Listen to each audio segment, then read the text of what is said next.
నమస్తే. ఎన్నో ముఖ్యమైన విషయాలు, రాశులకి సంబంధించిన వివరాలు మనం ఇంతవరకు తెలుసుకోవటం జరిగింది. నేను ప్రతి నెలలో రాశి ఫలితాల ద్వారా మీకు సుపరిచితురాలిని. చాలా విషయాలు అటు పండగలకి సంబంధించి ఇలాంటివి చాలా వీడియోస్ నేను చేస్తూ ఉంటాను. మొన్నటి వరకు మనకి పొలిటికల్ హీట్ ఉండింది. పొలిటికల్ ఆస్ట్రాలజీ గురించి కూడా మాట్లాడుకోవడం జరిగింది. అయితే మనకి నక్షత్రాలు ఎన్ని? ఆ నక్షత్రాల్లో ఏ నక్షత్రం వారికి ఏ విధంగా ఉంటుంది?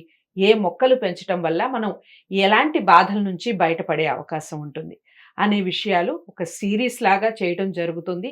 ప్రతి నక్షత్రానికి సంబంధించిన వివరాలు చాలా క్లారిటీగా చెప్పడం జరుగుతుంది రఘుప్రియ గారు. మనందరికీ సుపరిచితురాలు, ప్రముఖ ఆస్ట్రాలజిస్ట్, అలాగే సైకాలజిస్ట్. సో తను ప్రతి నక్షత్రం గురించి వివరణ ఇస్తూ ఉంటారు.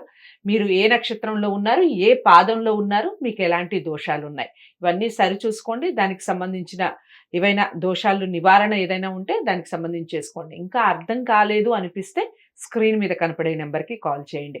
రఘుప్రియ గారు అపాయింట్మెంట్ ఇవ్వడం జరుగుతుంది. దానికి సంబంధించిన పూర్తి వివరణ క్లుప్తంగా మీకు చెప్పడం జరుగుతుంది. అర్థమైందని అనుకుంటున్నాను. ఇక కార్యక్రమాన్ని మొదలు పెడదాం. నమస్కారం. నమస్తే. సో నెక్స్ట్ కర్కాటక రాశి. కర్కాటక రాశి చెప్పండి. ఆరుద్ర నక్షత్రము. ఈ ఆరుద్ర నక్షత్రం కలిగిన వాళ్ళు ఎలా ఉంటారంటే, ఆరుద్ర రుద్రుడి నక్షత్రం కదా, సో ఆ క్వాలిటీస్ కూడా కొంచెం ఉంటాయి వీళ్ళకి. అయితే వీళ్ళు చాలా గర్వం కలిగి ఉంటారు. మాకేంటి, చాలా ప్రౌడ్ గా ఉంటారు. మాకేంటి, మేము మీ మాట వినాలా అన్నట్టుగా ఎక్కడైనా వాళ్ళ పనిలో కానీ, వాళ్ళ హావభావాలు కానీ, ఎవ్రీథింగ్, ప్రతి దాంట్లో నా గర్వం అనేది మనకి కొట్టొచ్చినట్టు కనబడుతుంది. చాలా గర్వం మనుషులు. తర్వాత కృతజ్ఞులు. ఏ పని చేసినా కృతజ్ఞత వాళ్ళకి ఉండదు. అప్పటికప్పుడు మర్చిపోవడము, తిరిగి రివెంజ్ కూడా తీర్చుకుంటారు. మిగతా వాళ్ళు సరే పోన్లే అనుకుంటాము, కానీ వీళ్ళు అలాగా కాదు.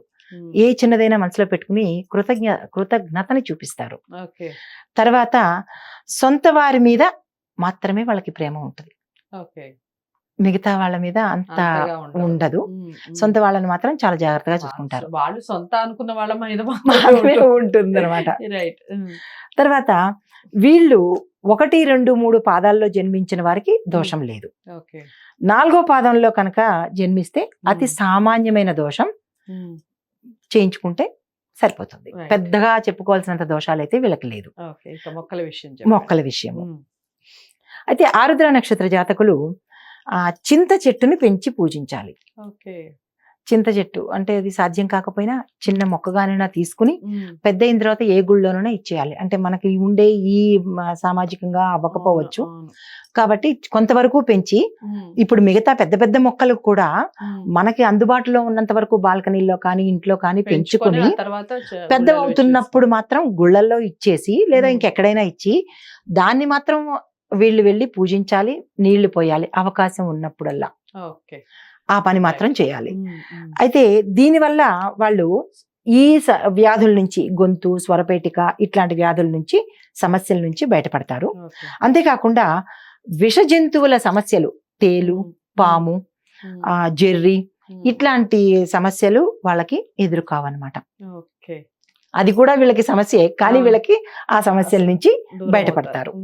అయితే విజయాలు ఎక్కువగా సాధిస్తారు వీళ్ళు. ఏ రంగంలో అయినా సరే, ఏ పని తలపెట్టినా విజయాన్ని సాధిస్తారు. ఇది వీళ్ళ లక్షణం. విన్నారు కదా. ఈ నక్షత్రానికి సంబంధించి ఎలాంటి రెమెడీస్ చేసుకోవాలి, అలాగే ఏ మొక్కల్ని పెంచుకోవాలి అనేది చాలా చక్కగా వివరించారు కదా రఘుప్రియ గారు. మీరు ఏ నక్షత్రంలో జన్మించారు, మరి ఆ విషయాలకు సంబంధించిన పూర్తి అవగాహన వచ్చిందా? వస్తే తప్పకుండా పాటించే ప్రయత్నం చేయండి. వీడియోని లైక్ చేసి షేర్ చేయండి. ఛానల్ని సబ్స్క్రైబ్ చేసుకోండి. మరో మంచి వీడియోతో మళ్ళీ మీ ముందుకు వస్తాను. నమస్తే.